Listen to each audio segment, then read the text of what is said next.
Okay, my name is Kaushik. I'm a sports broadcaster. But how did I get this identity? That's something I would like to share with you all present here today. Now, I'm not a great fan of PPTs. She's done a brilliant job. I really suck at that. So I thought I'll just keep this interactive. I'll just go verbose. I hope that's fine. So there are 3 chapters in this journey. I'm sure all of you watched Dhurandhar, the 4-hour epic. It's got so many chapters, right? So I'll keep it very short. Got 3 chapters. The first one's called The Dream. Now, like most of the kids in India, my dream was always to be a cricketer, to play for India. And if my memory serves me right, my mother keeps telling me, my father keeps telling me that since the age of 2, I apparently used to play really well, at least bat well. I used to hit onions instead of rubber balls. Had a plastic bat in my hand all day long, and that was my way of playing cricket.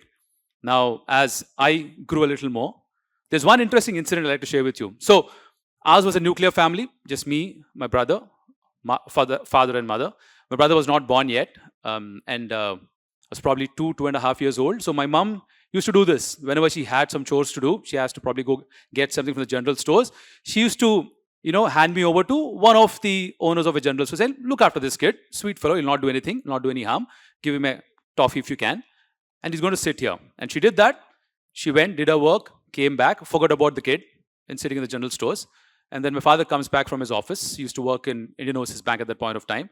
He comes back, wants to see his son. He asks his wife, "Where's Kaushik?" And my mom's like, "Must be playing somewhere, probably in the balcony. Not to be found." And then the mother and father, they have an altercation. My father is like, "How can you be like this? How did you leave the child? Where is he now? Where is he gone?" And all of that. And they start running around. And then while they're running around the neighborhood, there's a friendly neighborhood auntie who's standing atop of her house, and she says, "Don't worry, I see Kaushik sitting there." And my father realizes, "Oh, that's where he's sitting." And he runs to a park. The bunch of 12, 14-year-old boys playing cricket, and I'm a 2.5-year-old who's just sitting there and watching the game as if nothing's wrong. So that's my introduction to cricket. You can understand how it's always been eat, breathe, sleep cricket. That was what it was since the time I could hold a bat or hold anything which resembled a ball. Now, as time grew by, I started watching more cricket, first at my neighbor's house, and then my father bought a TV for us.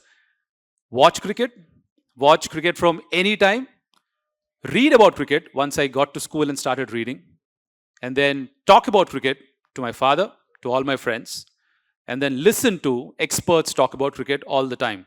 Not just cricket, but all the other sports. Any sport, wherever there was a ball, a bat, or anything that involved running, I used to be there. Sports was my go-to thing to do. It's not that I was bad at studies. I did decently well. We'll get to that chapter later. But sports was the thing for me since a kid. So unknowingly what happened is I started understanding the sport that's cricket, which right now, that's the tag here, right? Sports commentator. So I started reading about it in the newspaper called The Hindu. My father loves it. Apparently, he's been reading it since he was a kid. His grandfather introduced him to that. So he made it a point that in his house, every day in the morning, even if it's a sports section that you read, you have to read the Hindu newspaper. And that's what I did. Every day the newspaper came. My father took it for the first time. He finished the entire paper, then he handed it over to me. And I turned it around because the last page always has a sports section. That's what I used to read. Everything about every sport that's happened in the world the previous day. That continued for a long time. Now slowly I went into school, started playing the sport, then college, continued playing the sport, and the first time I played any sort of professional cricket was for Hyderabad in the under-19 stage. It happened to be the last year that I was eligible to play under-19. Before that, I didn't get selected. Before that, I didn't know there was something called selection that existed. I was very late to practice. I was 16 or 17 by the time my father took me to a coaching camp and stuff like that. But the year I was going to turn 19, that's the year I ended up playing for Hyderabad. Cut to 10 years. What happens now is that I am an IT employee working in a company called TCS. Some of you might get placed there. God bless the people who hired me. But what happened during that time is that I developed a sense of disillusionment with what I was doing in my life. Because all my childhood, the only thing I had in my mind is I'm going to be a cricketer. Everybody's going to know me for the fact that I'm a cricketer. And that was my calling. So, how was I doing this IT job, which seemed very monotonous? I was not very good at it. I was still above average, but I was not good at it. I was not as good a cricketer as I was. If I compare that to the kind of coding I used to do, I didn't like it myself. So I was never happy with what I was doing. So what can I do more? How do I keep myself interested? That's when I saw these auditions for something called, be a radio jockey. So I went ahead, gave those auditions. The first time it was a Radio Mirchi. I ended up in top 10, didn't make it to the final round. And then it was Radio City, again, top 10, didn't make it to the final round. But all this was preparing for something. That was me practicing to get better at speaking.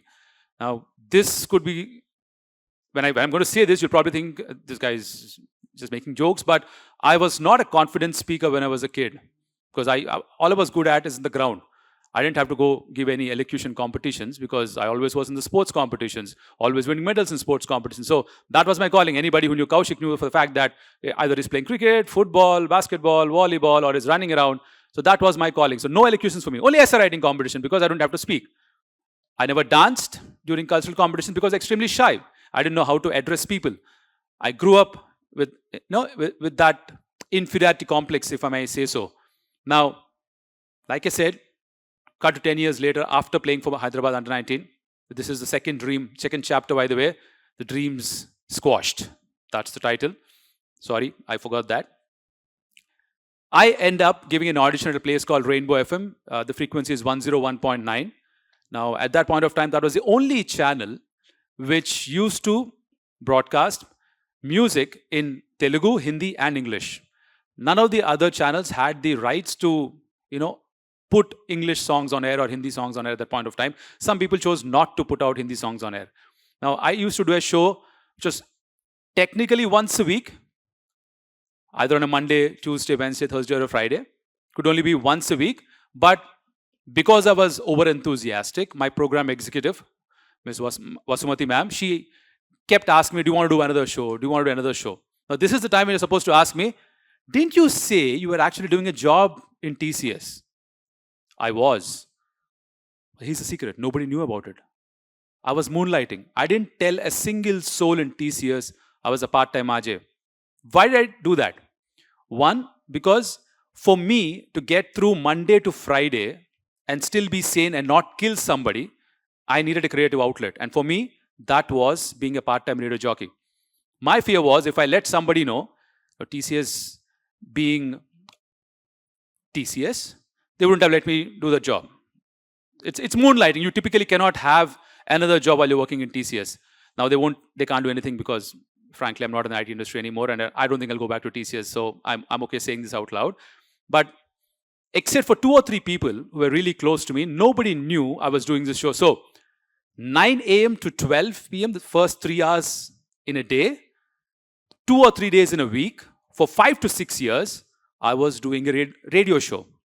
So everybody, all my project managers, all my team leads who were driving to work were listening to me, not knowing that it was Kaushik who's on air.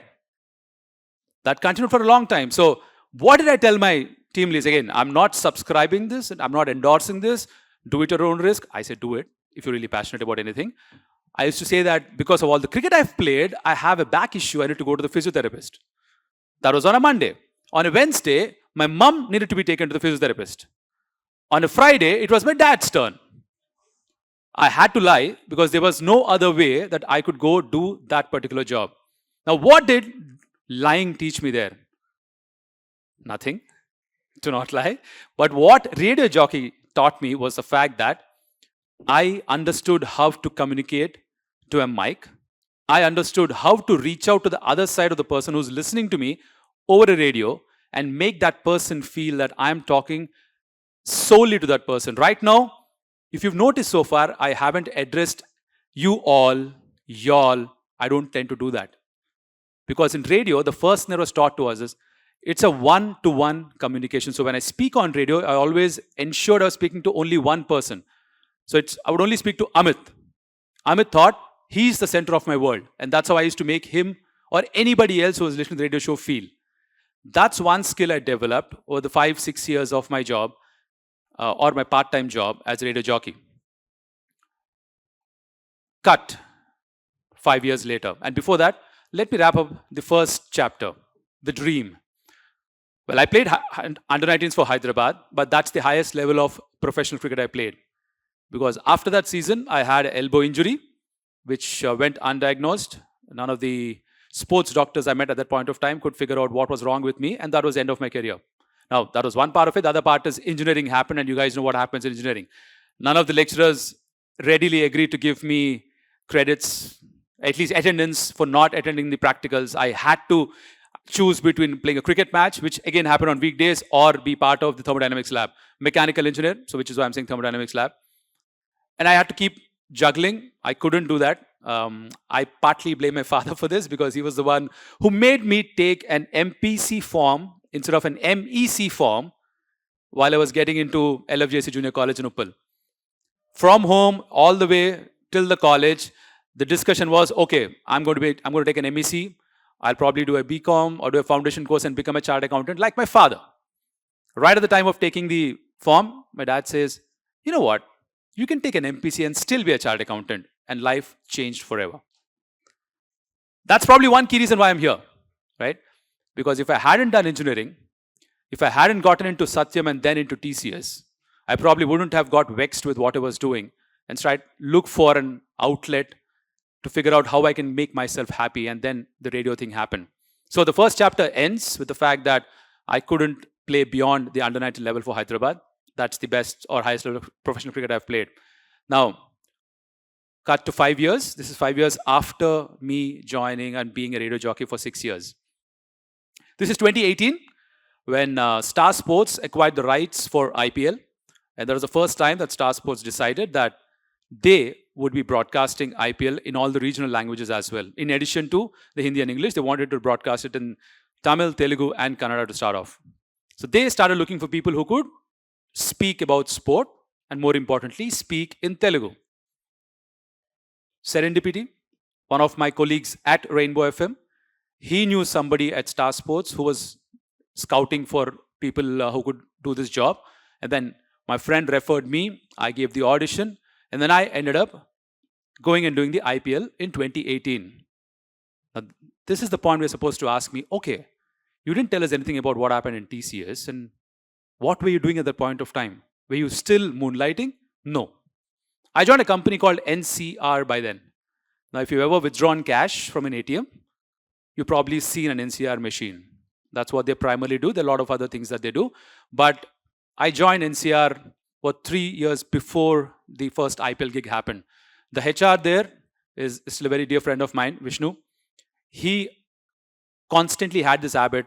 He used to do all the recruitments in colleges and stuff. He used to always have this habit of asking, what else do you do beyond your work? What else do you do beyond coding? So I told him, this is what I do. I do this twice or thrice a week. Is that a problem? He said, absolutely no problem. Go tell your manager, everybody's chill about it here. So no more moonlighting. So I continued doing that. And then this came up.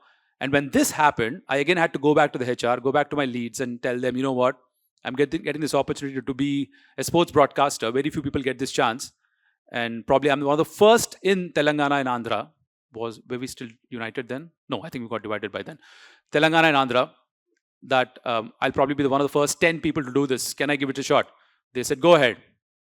Now, before I continue, there's one thing I missed. I didn't round off chapter 2, right?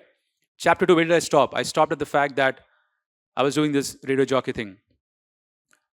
I gathered courage and quit my TCS job without having an offer in hand. And I picked up, or rather I got this offer in NCR 2 months later. But what gave me this confidence was the fact that now I realized there's something else I can do in addition to coding and testing and stuff. By the way, I was a mainframes developer. Most of you won't even understand what that is. Right now, looking into this dark auditorium, I can still have those flashbacks, actually, of chills of seeing that code in black screens and green text going up and down. I used to have nightmares of that for a decade. But that's what I did. Now, I've quit TCS, no job in hand. Then a couple of months later, I get a job in NCR. And then 5 years later, I get this job. So the chapter 2 rounds up there. Now, the important thing to me communicating you here is the fact that how could I take this sports commentary gig when I had this steady job of an IT company in hand. It was a product-based company, so safer than a services-based organization. They started paying me pretty well. Why the sudden urge to do it? Again, it was very simple. All my life, I thought I would be a cricketer.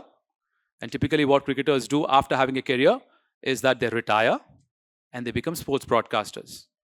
I didn't have a career. I didn't have to retire, but I could become a sports broadcaster. I just skipped a step.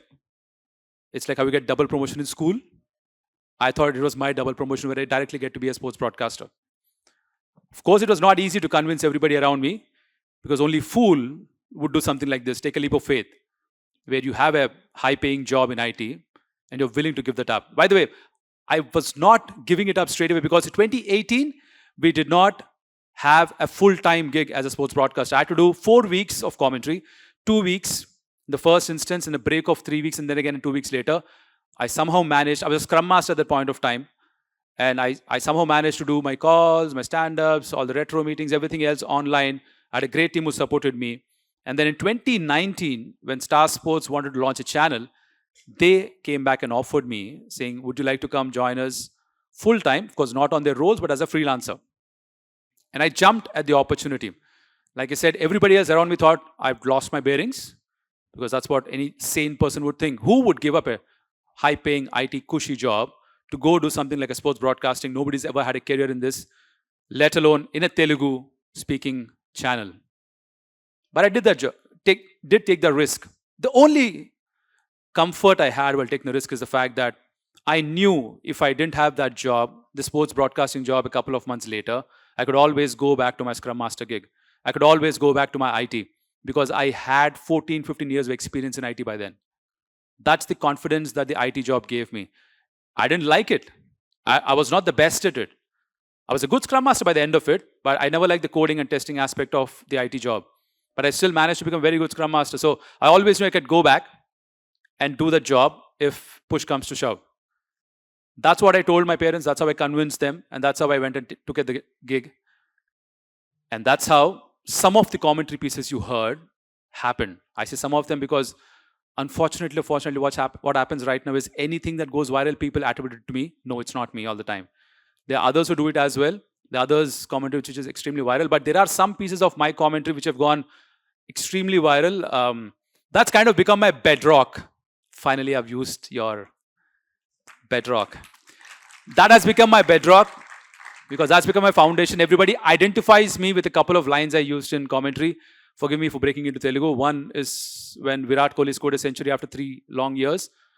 It is called Raraj Tirigochadu Pattabhishekam Modalattandi, the king is back.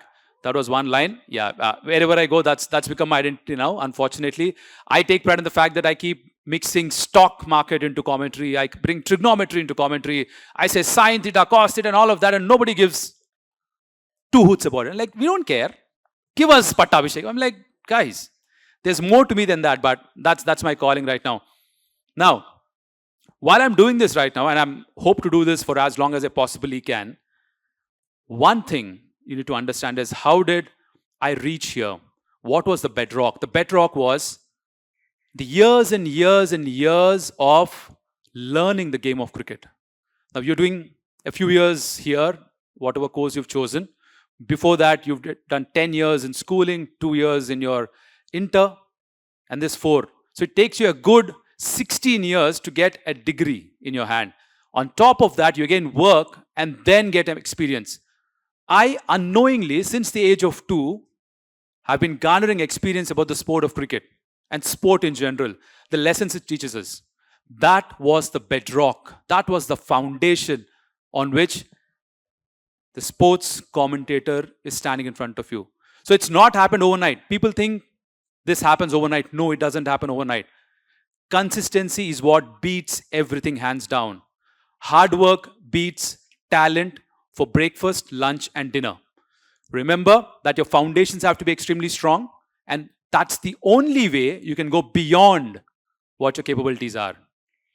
My bedrock was my years and years of learning the sport of cricket, loving the sport of cricket, talking about the sport of cricket, and beyond is what you're seeing right now. And this is just a milestone.